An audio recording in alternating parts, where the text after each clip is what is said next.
7e jour de la Saratième Tchouva. On ne prend pas suffisamment conscience de la beauté de ces jours-là et de la grandeur de ces jours-là. Et bientôt, ça sera fini. Il reste que 3 jours qui sont en cadeau particulier. Alors, on va commencer au Daf Rav Bet, Amoud Bet, tout à fait en bas.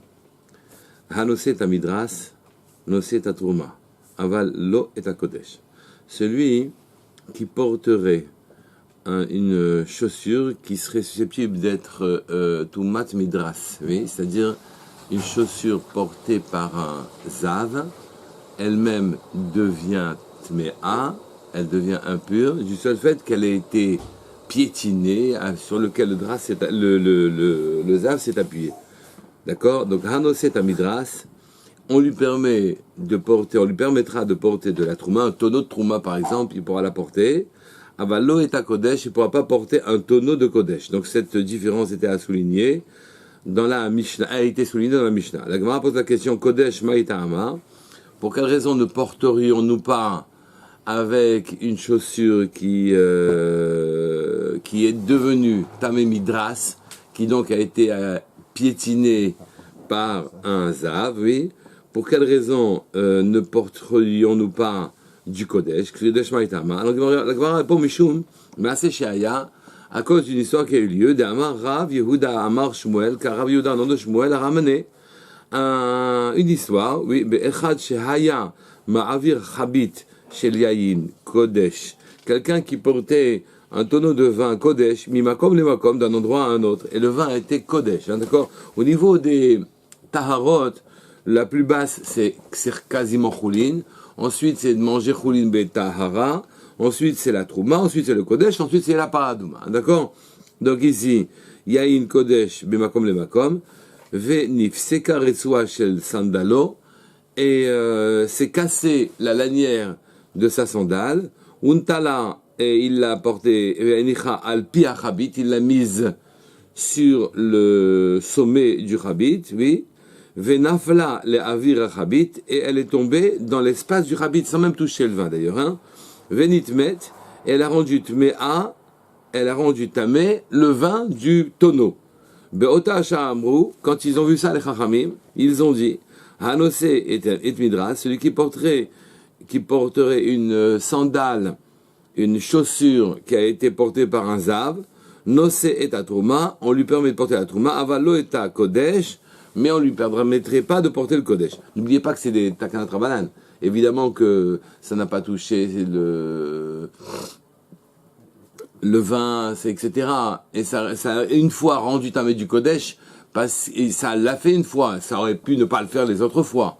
Mais cependant, par précaution, on a décidé qu'on ne porterait pas, quand on avait une sandale qui était portée par un Zav, on avait décidé, bien que c'est pas à tous les coups qu'on rentamait le Kodesh, de se méfier, et on interdira donc de porter un tonneau de Kodesh à quelqu'un qui a une sandale portée par un Zav. La Gemara demande, Yachi Troumanami, si tu commences à craindre que la sandale ne passe au-dessus de l'espace du vin de Kodesh, même un tonneau de Trouma, tu devrais avoir la même crainte. Hamani, la Gemara dit non. De qui est notre Mishnah qui a fait un chilouk, une distinction entre Kodesh et Trouma? Elle est de Rabbi Hanania ben Akabia, et elle est de cet homme-là, de Amar qui a dit Lo asru ela biyarden ou besfina ou bemaase shaya. Dans une même occurrence, quand les Chachamim prennent une décision rabbinique, ils la limitent, à cause d'une histoire qui a eu lieu, ils la limitent aux données de l'histoire qui a eu lieu. Ils ne vont pas plus loin. Donc dans une histoire qui a eu lieu, ils ont dit écoutez, désormais, on s'interdit de porter X, d'accord, Biarden, traverser le Jourdain avec Besfina dans un bateau ou Bemassé Siaya. C'est ça qui est interdit. Mais plus que ça, on n'interdit pas. Donc il a tendance, une fois qu'on a pris une décision à cause d'un Maasé, à se limiter aux données de ce Maasé-là. La Gemara dit Mahi, c'est quoi que c'était passé? Détania, le Issa Adam, Mei Khatat, Vefer Khatat, Virem Biyarden ou Besfina. Un homme ne peut pas porter les eaux lustrales dans lesquelles on va mettre les cendres de la vache rousse, d'accord? Donc, Vefer Khatat et aussi les cendres, on ne peut pas les porter, Virem Biyarden Besfina, il ne pourra pas les amener dans un bateau pour traverser le Jourdain. Velo Ya'amod Betsadze, ve'izrakem betzad acher. Il ne se tiendra pas sur une rive et il lancera les paquets ou les sachets ou de l'autre côté, vers l'autre rive. Velo yashitam al pnei hamayim, il les fera pas flotter sur l'eau. Velo yirkav al gabe behema, il les fera pas porter par une behema qui traverse le fleuve. Velo al gabe chaveroni, à travers ni sur le dos de son chaver qui traverserait le fleuve. Et là imken hayu raglav nogoot bekarka, sauf si les pieds de la behema ou les pieds du monsieur qui portait les mechatat c'était touché le sol du Jourdain, dans des endroits où il y a un guet en quelque sorte. Aval ma'avirin al gabe hagesher veino choshesh, mais il le portera sur un pont sans se soucier. Echad hayarden ve'echad hanaharot. Et naturellement, quand on a interdit de porter les mechatat au-dessus du Jourdain, on parlait pas seulement du Jourdain, mais n'importe quel fleuve. Et là-dessus, Rabbi Hanania ben Hakabia, il a rétorqué, mais pas du tout. Oui. Lo asru ela biyarden. Les Chachamim, quand ils ont interdit désormais de peur que de nouveau les mechatat deviennent tamés, ils les ont interdits au-dessus sur le Jourdain, Bessimina ou Bemaase Sheaya. Il les a interdits dans ces circonstances-là et pas les autres. Donc je vois qu'il faut limiter une Xerat Chachamim aux circonstances qui lui ont donné lieu, aux circonstances bien précises qui lui ont donné lieu. La Gemara demande Maase Sheaya, Maase Sheaya. Dans l'histoire de Mechatat, c'est quoi ce qui s'est passé? Donc c'était dans un plateau au-dessus du Jourdain, et qu'est-ce qui s'est passé? Ve'amar de Amar Rav, Yehuda Amar Rav Yehuda dit au nom de Rav, Maase Badam Echad, Shahaya Ma'avir Mechatat. C'était l'histoire d'un homme qui transportait Mechatat, les eaux lustrales, Ve'efer Hachatat, et les cendres de la vache rouge, Biarden ou Besfina, qui les transportait au-dessus dans le Jourdain, sur le Jourdain, ou Besfina sur un bateau. Venim ça, et il s'est trouvé qu'un kazaït, une petite quantité de la chair d'un mort, qui s'était trouvé bloqué dans les fentes du parquet du bateau. Oui. Beota sha'amru, lo yisa adam mechatat ve'efer chatat ve'yavirem biyarden besina. Immédiatement, quand ils ont vu ce qu'on risquait, en allant dans un bateau, ils ont décidé que les Mechatat ne traverseront plus un fleuve dans un bateau. Oui, et là-dessus, Rabbi Hanan avait décidé de limiter au Jourdain, puisque c'était dans le Jourdain que c'est passé. De la même manière, chez nous, alors on limitera aussi aux circonstances précises. La Gemara demande, elle pose la question. Sandal tamé, ok, on a interdit une sandale tamée, d'accord? Ibayelehu, sandale tamée. Sandale tahor mahu. Si, est-ce que tu vas interdire la sandale qui est portée par quelqu'un qui est pur, oui, de peur qu'il ne devienne impur, et que la lanière se casse, et qu'ils mettent la sandale sur le tonneau, et que le tonneau, de peur. Qu'est-ce que tu vas faire avec cette sandale tahor? Chabit ptucha. On a parlé d'un chabit ouvert, d'un tonneau ouvert, un tonneau souma. Où est-ce que tu vas interdire le tonneau fermé de peur qu'on permette le tonneau ouvert et qu'on en arrive au même problème? Avar vena samaou.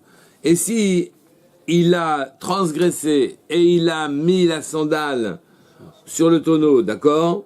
Alors à ce moment-là, qu'en est-il? Eh bien que ça n'ait pas provoqué le problème, que la sandale serait passée au-dessus de la vire du tonneau, de l'espace qui est au-dessus du vin. Oui, ça ne s'est pas passé là-bas. Est-ce que tu vas quand même interdire? Alors ici, les Ramanim interviennent. Rabbi Ila Amar, Rabbi Ila lui dit, Im Avar Venasa, Tamé.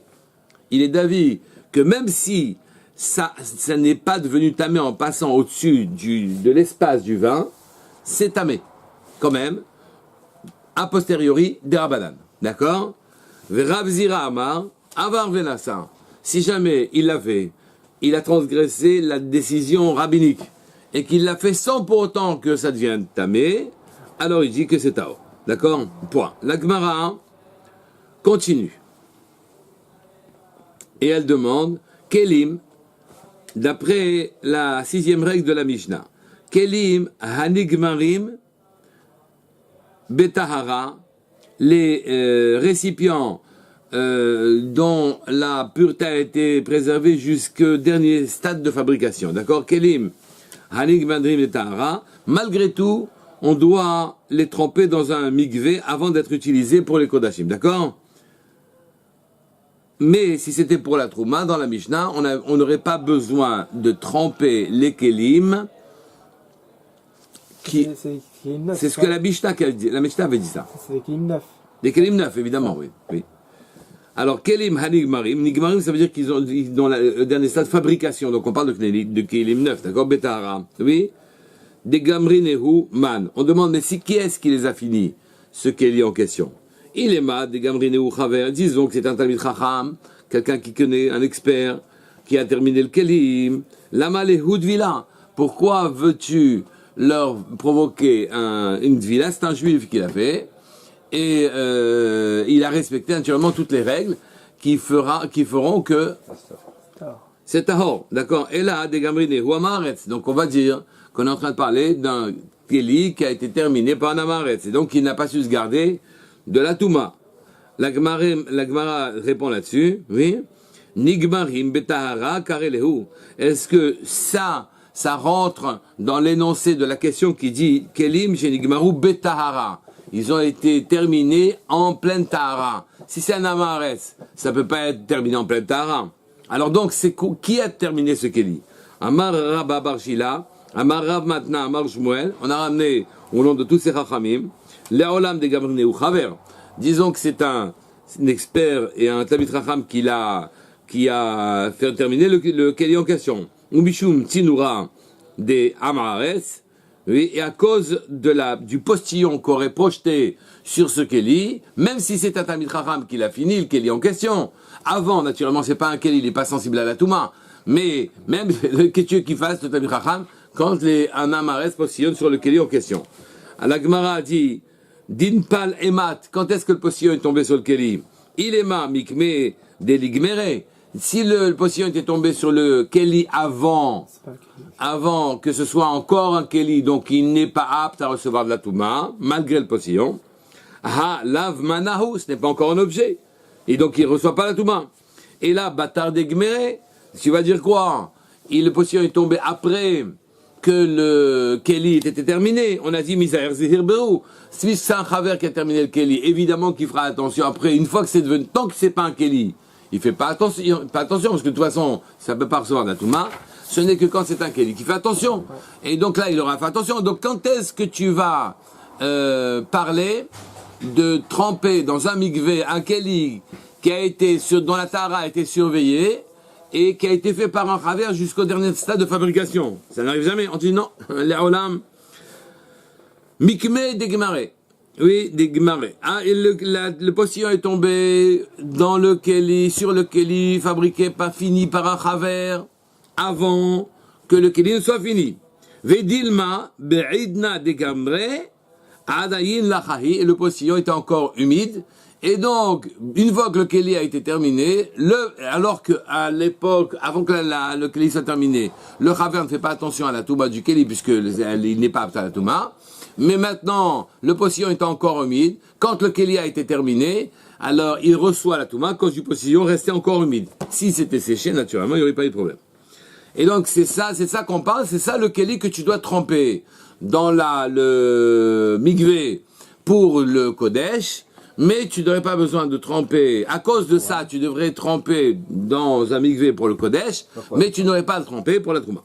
La Gemara dit Dvila. Allez, ok, tu as trempé le keli dont on vient de parler dans la Dvila. Dvila in. Erev shemesh lo. Ok, tu vas tremper ce keli seulement dans la Dvila. Oui. Mais tu ne vas pas lui exiger de ce keli qu'on attende le soir. Oui. C'est-à-dire, vous savez que, normalement, la tahara de quelque chose exige, un, que ce soit trempé dans le mikvé, deux, qu'on attende le soir, d'accord? Là, on te dit, ce keli doit être trempé, mais qu'on attende le soir, avant de l'utiliser, on n'a pas dit qu'on attendait le soir, d'accord? Vous verrez que l'intérêt d'attendre le soir ou pas attendre le soir, ça a un intérêt particulier. La Gemara dit, Matetin de Rabbi Eliezer, notre Mishnah, qui n'a pas demandé qu'on attende le soir, ne va pas comme Rabbi Eliezer, qui par ailleurs a parlé, dit Nan, car on a enseigné à propos une mahloket à propos de Rabbi Eliezer, Shfoferet, chez Chatra le Khatat, la Shfoferet, le roseau, Shfoferet littéralement ça veut dire une éprouvette, d'accord, un tube long. Un roseau est un tube long. Alors un roseau qui a été coupé pour qu'il puisse contenir de l'eau lustrale, donc Shfoferet, chez Chatra, qui aurait été découpé, les Khatat, pour de l'eau, Rabbi Eliezer Omer, Yidbol Miyad. C'est un keli qui était destiné au Mechatat, d'accord? Yidbol Miyad, il devra le tremper immédiatement avant de l'utiliser. Ve Rabbi Ushua Omer, Yetame, Vacharkach Yidbol. D'abord on le rend tamé, et après seulement on est au veloto. D'accord? Donc ici, un keli qui est réservé aux eaux lustrales, il y a une mahloket, Rabbi Eliezer, tu dis, celui qui l'a fini, il trempe. Et Rabbi Yehoshua, il dit, d'abord on le rend tamé, après il trempe. La Gemara continue et demande, on discute là-dessus, sur cette mahloket, Dechatraman, qui a coupé ce kélik. Il est ma Dechatra Chaver. Disons que c'est un Talmid Chacham qui a découpé, qui est un expert. La malit vila. Il n'y a aucune raison, puisqu'il s'est gardé, il a gardé la tahara de ce kélik, qu'on le trempe. Vela de Chatra Amaret, c'est donc Amaret qui l'a trompé. La Gemara dit Beha, Lima Rabbi Yehoshua, Yetame, Yidbol. Est-ce que c'est sur un Kéli qui aurait été coupé par un Amaret que Rabbi Yehoshua aurait pu dire les mots Yetame, Yidbol? Il le rend tamé et il est ovel. On peut pas dire il est déjà tamé, mais ça fait qu'il y a beaucoup de choses sur tamé. La Gemara dit Hatame Vekai, tu vois bien qu'il s'appelle tamé, d'accord? Ve'amar Rabba Barshila. Amar Rav Matna, Amar Shmuel, Leolam, de Chatra Chaver. C'est vraiment un Chaver qui avait découpé ce roseau pour devenir un récipient. Ou Mishum Tsinura, Demaharetz Nafal. Et c'est à cause, encore une fois, du postillon du Hamaretz que le Keli devra être trempé.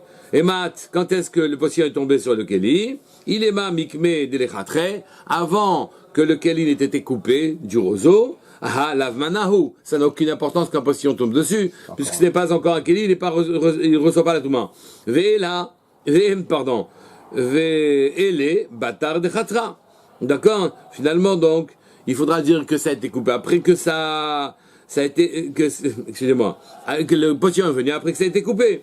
La Gemara dit, si c'est un chaver qui l'a coupé, mizar zahebeou, évidemment qu'il va faire attention. Léolam, on va répondre, Léolam, mikme de l'echatre. De nouveau, le postillon serait tombé avant que le keli soit coupé. Dilma be'idna de chatra adayin lachahi. Et qu'au moment où il a coupé, le postillon était encore humide. Et donc, on craint cela, que quand il a coupé et que ce soit devenu un keli, le postillon étant encore humide, il rentre avec le keli. Et donc, à cause de ça, tu dois tremper. Disons que c'est ça les circonstances qui ont fait dire à Rabbi Eliezer que tu le trempes tout de suite, et Rabbi Yehoshua, tu le rends tamé, tu le trempes. La Gemara dit Bishlam ale Rabbi Yehoshua.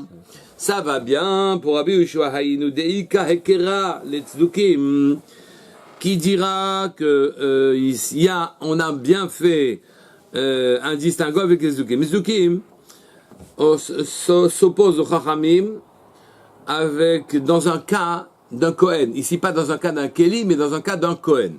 Le Kohen qui s'occupera de la vache rousse, qui est appelé à brûler la vache rousse, ce Kohen-là, on l'obligeait et à faire une villa et à attendre le soir. Pour bien montrer que les Chachamim n'étaient pas d'accord avec ce que disaient les Tzdukim, ils trempaient le Kohen, ils l'obligeaient à descendre au mikvé, et ils attendaient exprès une pas Erev Shemesh, et il le faisait brûler la vache rousse pour bien montrer qu'il ne fallait pas attendre Erev Shemesh pour que le Kohen s'occupe de la vache rousse. D'accord?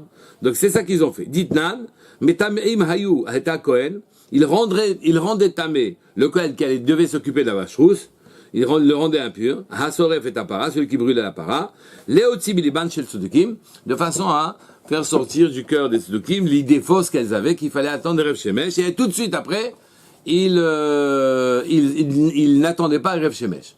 Et eux disaient, il fallait attendre Erev Shemesh. Chez Hayu Omrim, car eux disaient, Bim Urve Shemesh, Aïtana Asit.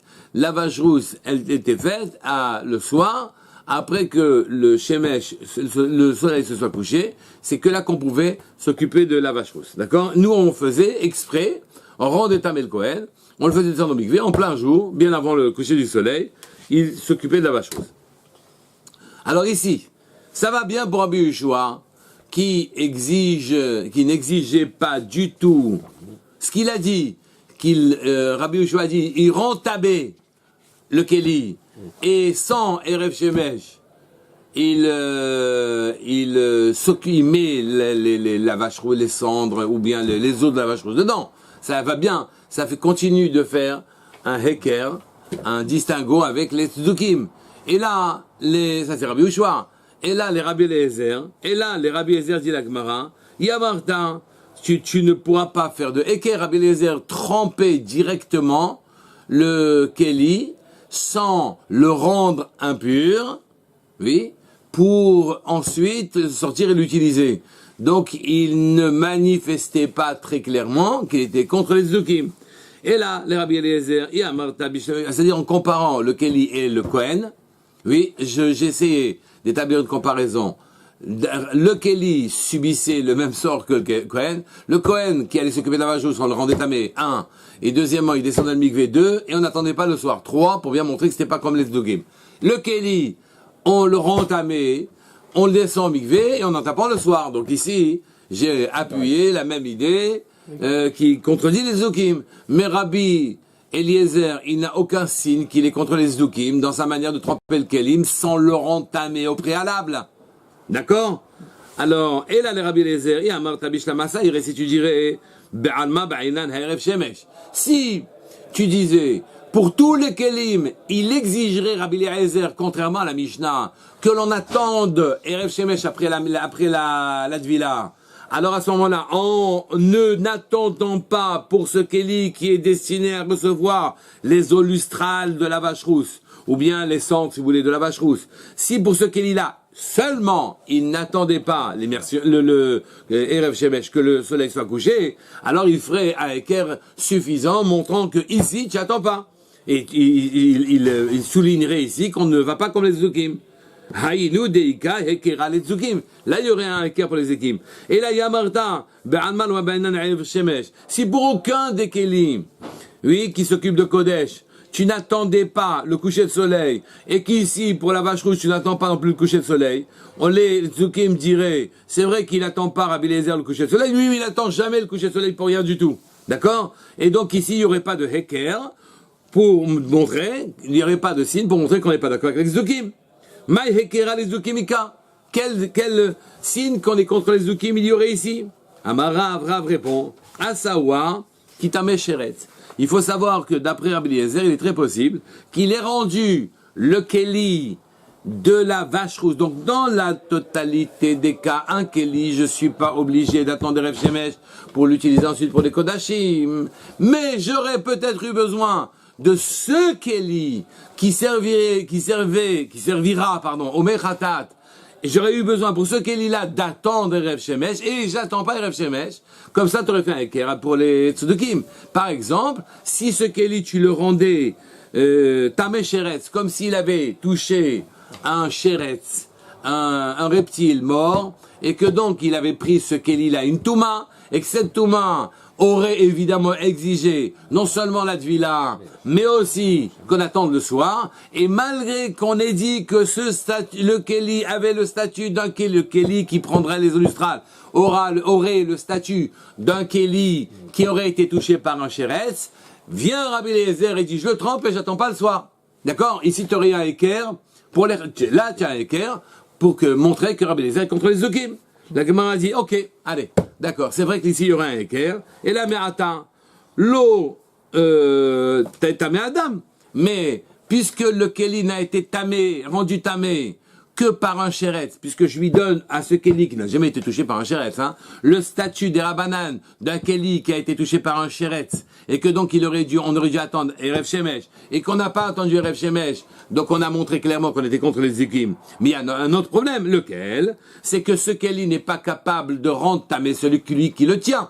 D'accord? Et la me'ata, le titme, Adam, celui qui tient le keli ne rend pas tamé.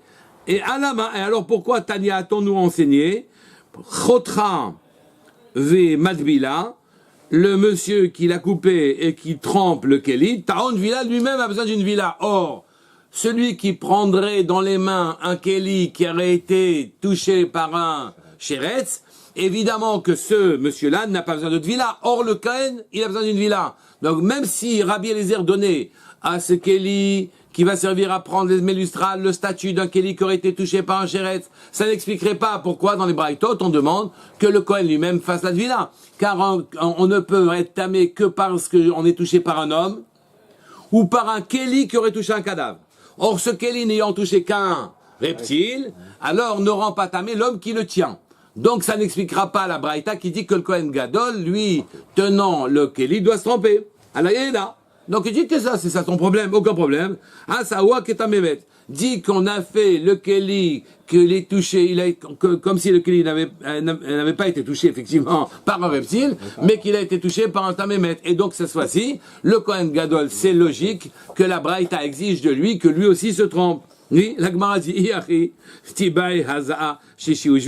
oui, disons qu'il faudrait que la purification se passe, qui est aussi une haza en aspersion, le 3e et 7e jour. Oui.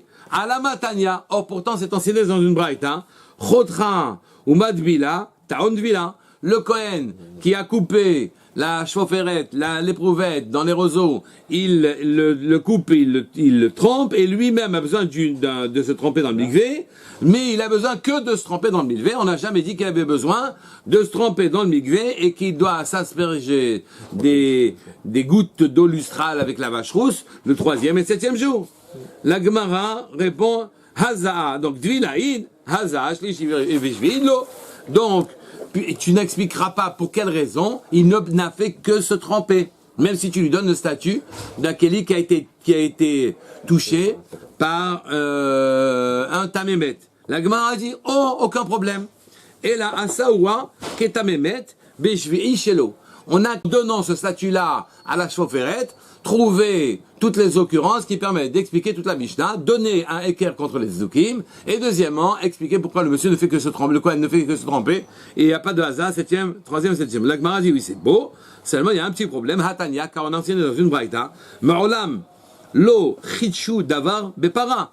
On a décidé que les Chachamim, oui, bien, ne feront aucune chose totalement nouvelle, quand ce qui concerne les halachot de Paradouma, de la vache rousse. Or ici, décider que le keli qui va recevoir les eaux lustrales, il prend a priori le statut d'un keli tamé touché par un mort au 7e jour de sa purification, c'est pas ce qu'on appelle un non-chidouche. Oui, c'est pas ce qu'on appelle quelque chose qui n'est pas nouveau.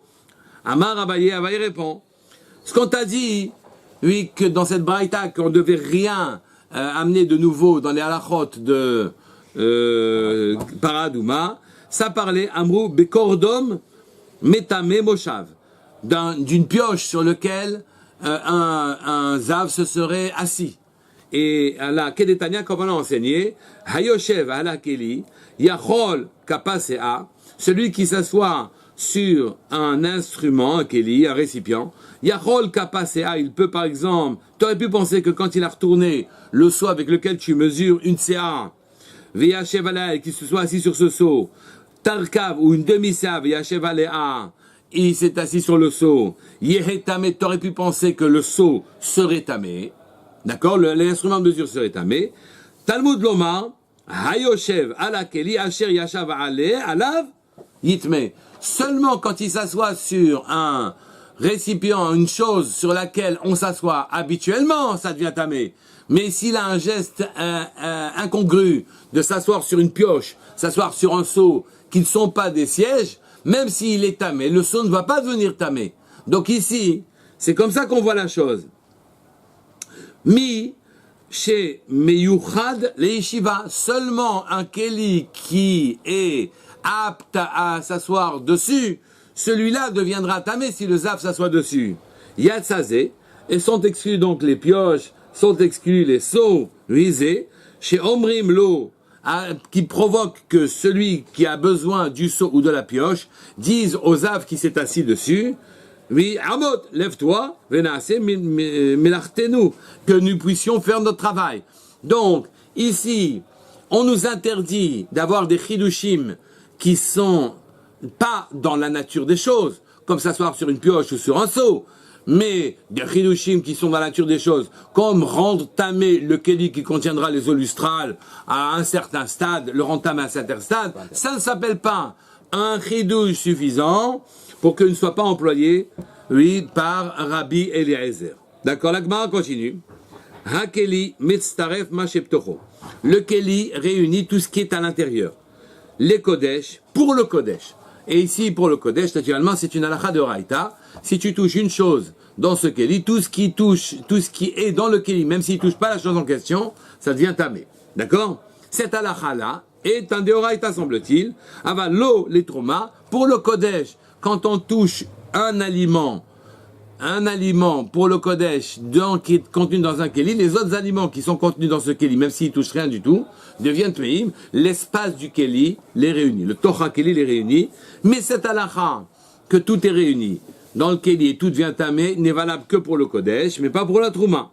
La Gemara dit, Mena, Hanemile, d'où savons-nous cette chose-là, que tout ce qui est dans le Kéli a le même statut, même si ça n'a pas touché la source de Touma. Amar Rabbi Chenin, il a dit Rabbi Chenin, de Amarka, je la sais d'un pasouk, et donc ça a l'air d'être une histoire de Deraïta. Kaf achat asa azarav, mlea ktoret.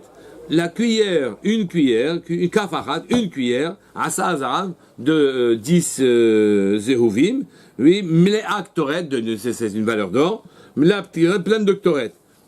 Hakatouf, c'est la Torah elle-même. Asaou, qui fait la kili, les chol maché bekaf, de tout le contenu de cette cuillère, achat, c'est marqué kaf, il faut dire comme ça, kaf, la cuillère achat. Tout ce qui est dedans, c'est un. Et donc je vois que tout ce qui est dans la cuillère en question devient tamé pour ce qui est de Kodesh, du Kodesh, d'accord? La Gemara Metiv Rav Kahana, il fait une objection en disant, Osif Rabbi Akiva, il fait une objection avec une Mishnah, dans laquelle c'est marqué Osif Rabbi Akiva a rajouté Ha-solet, ve-ha-ktoret. Le solet, c'est la fine fleur de farine avec laquelle on fait les oblations qu'on met sur le feu. Comme ça, on met de l'huile, on la prend et on le met sur le feu, d'accord? Ha-ktoret, donc ha-solet, ça c'est la farine. Ha-ktoret, ce sont les encens qui ne sont pas des nourritures, d'accord? La halevona, pareil, c'est une résine qu'on utilisait pour l'ectoret, d'accord? Ha-ve-ha-gehalim, et les braises que l'on prenait pour brûler l'ectoret, chez Im Nagat Vulium, si jamais quelqu'un qui s'était trempé au bigvé, mais qui n'avait pas encore attendu la tahara complète, touché ce qu'il y avait dans la cuillère en question, chez Im Nagat Vulium, Bemiksato, il avait touché un petit peu, Passa l'etkulo, il rend pas sous tout ce qui est dans le récipient, c'est ce qu'il avait rajouté dans la Mishnah, qui n'est pas la nôtre, qui n'est pas celle qui a cité, Rabbi Akiva, c'est ça aussi, Veha, des Rabbanani.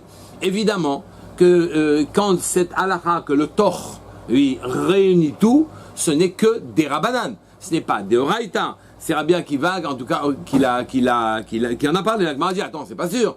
D'où savons-nous, Mimai, d'où savons-nous que Rabbi Akiva est en train de rajouter des cas qui ne sont que des Rabbanan? Faudrait voir si ce sur quoi il a rajouté était des Rabbanan ou des Oraïta, pour dire que ce sur quoi il a rajouté, ce qu'il a rajouté, aussi des Rabbanan. Mima, d'où savons-nous?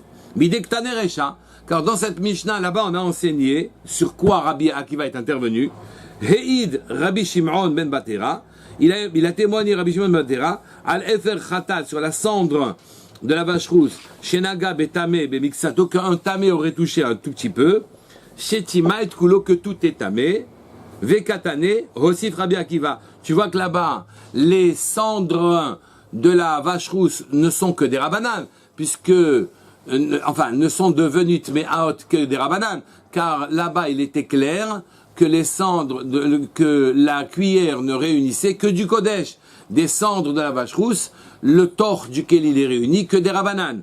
Quand il a été motif là-dessus, Rabbi Akiva, évidemment qu'il a été motif des cas de des Rabbanan, puisqu'on réunit que des choses qui sont réunissables. La Gemara continue, il va se marquer aussi Rabbi Akiva. La Gemara continue, il dit Amar Resh Lakish, Mishum Bar Kapara, il a dit Resh Lakish au nom de Bar Kapara. Il a dit Resh Lakish au nom de Bar Kapara, Lo Nitzrecha, et là les Sheyare Mincha. On en a besoin ici de dire que pour les restants de l'oblation de farine, vous savez comment ça marche? On met dans un keli la farine, et à ce moment-là, on jette de l'huile dessus, de l'encens, etc. Enfin, on met ce qu'il faut dans cette composition, et ensuite on prend une poignée, comme ça, de cette farine, et on la jette sur le feu, d'accord? Alors on a dit, lo nisrecha ele shari mincha, deoraita, point, deoraita, tzarich le keli, hakeli, metzafo. Donc, ça, c'est le seul des Rabbanan dont on parlait, c'était l'oblation de farine. Oui, deoraita tzarich le keli, ve'akeli mitzarfo. Pour ce qui est de la Torah, le reste est de la Torah, et le keli mitzaref. Chez Ein tzarich le keli, ce qui a besoin d'un keli, le keli est mitzaref, chez Ein tzarich